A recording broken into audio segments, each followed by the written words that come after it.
नमस्कार, ये आकाशवाणी शिमला है।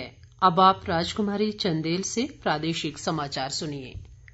जल शक्ति मंत्री महेंद्र सिंह ठाकुर ने कहा है कि हर घर को नल के माध्यम से पेयजल उपलब्ध कराने तथा हर खेत तक सिंचाई सुविधा पहुंचाने के लिए व्यापक स्तर पर कार्यक्रम चलाए जा रहे हैं।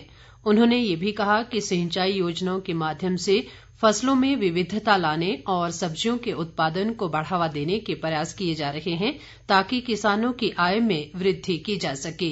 महेंद्र सिंह ठाकुर आज बैजनाथ विधानसभा क्षेत्र के मझैरना में उठाऊ सिंचाई योजना के संवर्धन कार्य का शिलान्यास करने के बाद जनसभा को संबोधित कर रहे थे।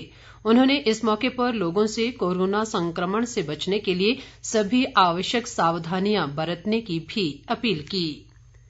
ग्रामीण विकास व पंचायतीराज और कृषि मंत्री वीरेंद्र कंवर ने कहा है कि प्रदेश सरकार राज्य में सब्जी उत्पादन को बढ़ावा दे रही है।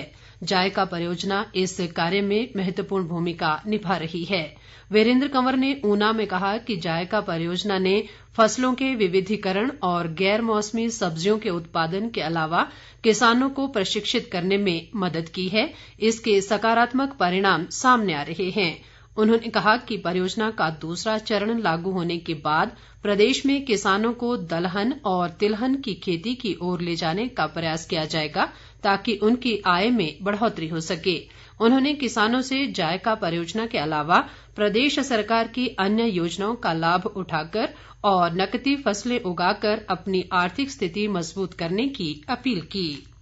लेह लद्दाख को साल भर सड़क संपर्क से जोड़े रखने के उद्देश्य से शंकुला दर्रे के नीचे सुरंग बनाने के लिए सर्वेक्षण कार्य आरंभ हो गया है। इस सुरंग के निर्माण के लिए जियो फिजिकल सर्वे किया जा रहा है। इस सर्वेक्षण में एयरबॉर्न इलेक्ट्रोमैग्नेटिक तकनीक का इस्तेमाल किया जा रहा है।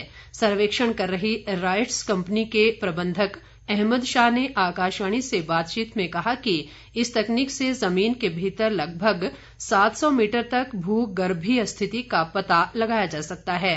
सुरंग को लेकर आज चिन्नुक हेलीकॉप्टर से ट्रायल सर्वे किया गया तथा अगले 2 दिन में हवाई सर्वेक्षण को पूरा कर लिया जाएगा।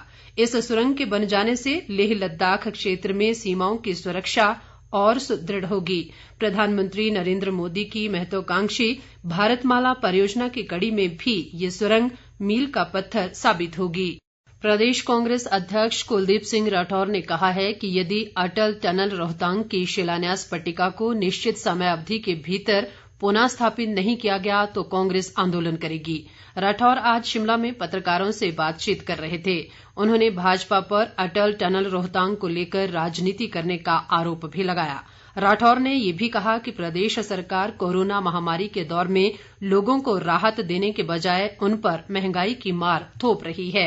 राठौर ने प्रदेश में सीमेंट कंपनियों की मनमानी पर भी हैरानी जताई और कहा कि सरकार इस पर लगाम लगाने में विफल रही है। उन्होंने प्रदेश में कोरोना के बढ़ते मामलों पर चिंता जताई और कहा कि सरकार कोरोना प्रोटोकॉल का सही ढंग से पालन करे।